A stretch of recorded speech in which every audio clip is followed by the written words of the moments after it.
Hi, I'm Jim. Some machines have a variable hose setting where the user can dial in the size of the hose he's using, and that will change the alarm parameter. A wide range of manufacturers use variable hose size settings. This Karcher shows 21 to 50mm diameter hoses. The Hilti is 21 to 36mm diameter hose.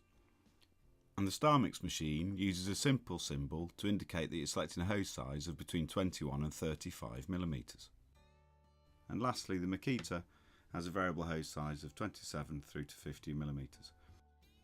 As we previously reviewed, setting this does not change the machine performance but just its alarm point. Draw the same airflow through a smaller diameter hose and the air velocity will be greater. We need to shift the alarm points correspondingly. That's what this switch does. In addition to the variable alarm setting, many machines also have variable speed, so that can be matched to different accessories or reduce the amount of air velocity. For all testing, this needs to be set to maximum, so in position I or 1 as it's shown on this dial. We're now going to run a machine and you're going to hear the difference that this can make. You'll hear the motor speed decreasing and increasing.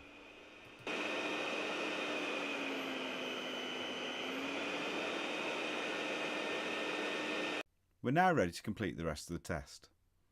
Firstly, set the hose size to the maximum. You'll notice with some machines there's no detent, so we want to turn the dial to the maximum position. In this case it's indicating 50mm.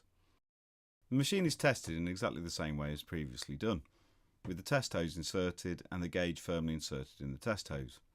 This machine has been run at full speed, the clamp is not doing anything at this point, so we can use this reading as the maximum flow and record this against this machine. Setting the rig up like this does speed up the process. So we have 5.44 indicated. That's after the machine has settled down. There's no 5.44 on the table, so we'll go between 5.3 and 5.5, and for a 36mm hose we can safely say that indicates an air velocity of 43 meters a second. We can now continue and start to clamp the hose to simulate a blocked filter or a blocked hose. Most machines that have a variable alarm also have a time delay before the alarm operates, so it's always worth double checking what figure the alarm should operate at a minimum. In this case, for 50mm it would be 4.36. So as we clamp down now, it makes the procedure a little bit more straightforward because we know that the alarm should sound at 4.36 or more. This machine is clamping right down to below 3 and the alarm still hasn't operated. So we release and double check. What we don't want to do is say the machine's failed when it's actually just operator error on our part. So we carry on clamping down and we're expecting the alarm to operate at 4.3 or thereabouts, and it doesn't look like we're going to get there. So we're clamping down nice and gradually, and with this clamp you can squeeze very, very gradually, waiting for the alarm to sound. We continue clamping with care, waiting for the alarm to sound. There will be some fluctuation when self-cleaning systems operate on these machines, but you should be able to get a steady reading using the clamp. So around 4.3 we'd expect the alarm to operate at the minimum. We're now dropping below there before we get into an alarm sounding stage. In this case the alarm's operating and indicated 4.08 millibar. So at 4.12 that's 19.72 meters a second. Whilst in effect this machine has failed at this point, this machine is only used with a 36mm hose in a workshop. So we could go ahead and retest at 36mm to prove that there is a safety factor there and that the alarm is operating at an indicated 20 meters a second or more. These machines are adjustable and this machine has since been adjusted.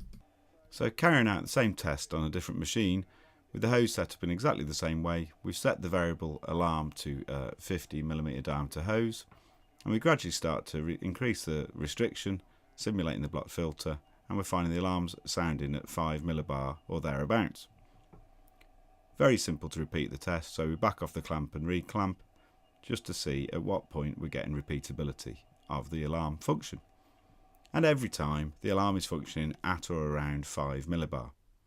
So at 5 millibar that gives us an indicated alarm operation at 21 meters a second, so between 21.1 and 21.56. We can record a pass for this machine.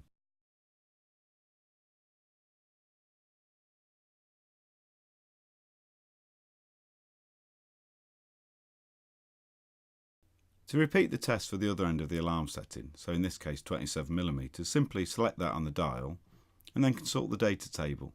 What you want to be able to do is set the clamp at a pressure at which the alarm should be operating. That's far easier sometimes than clamping and clamping and clamping, waiting for a time delayed alarm to operate.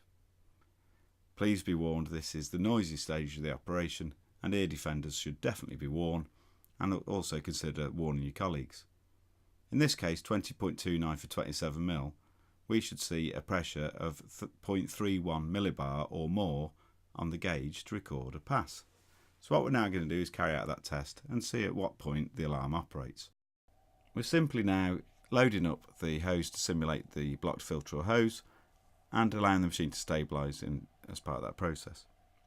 We're expecting an alarm to operate at 0.31 millibar or higher. That would give us an air velocity of a minimum of 20.29 meters a second through that hose. We continue to clamp and the hose is now making all sorts of awful noises, and that can sometimes drown out the alarm. So that's why we recommend ear defenders, because that allows you to hear the alarm clearly. Some machines have an alarm and a warning light, which can help with this stage of the process. So we had an alarm at 0.5 millibar. So we're going to repeat the test just to ensure that it wasn't beginner's luck. And we continue to wind down and see at what point the alarm operates. At 0.5 millibar, that gives an alarm rating for 27mm hose of 23 meters a second, which is perfect. And there we can see in the data table 0.5 is 23 meters a second. Again, another pass has been recorded. Now the practical tests have been completed, it's now our favourite part, I'm sure, and that's doing the paperwork. To help guide you through this, a bulletin's been put together, which is bulletin number 20, and a link's at the bottom of the page. What we need to do now is complete the report based on your findings. There's a few key elements to this report that we're going to go through together now. The first one to think about is the employer responsible. If this is your machine being used on your site by you, then you are the employer responsible. If you're a hire company, then logically this would be the name of the client who's hiring the machine. You may not know this at point of test, so leave this blank, and this can be filled in by the hire counter staff or the customer at point of collection.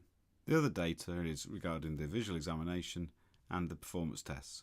Most hire systems that are used by hire companies have the ability to record this type of data, so your business may choose to create the report from within the hire system rather than doing it manually.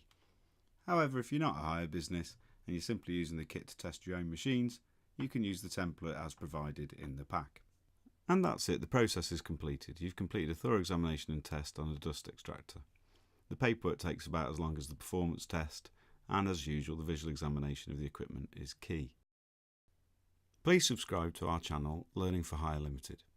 This will give you access to a growing list of engineering and construction related topics, which will be useful for toolbox talks and for individual instruction. Thanks very much.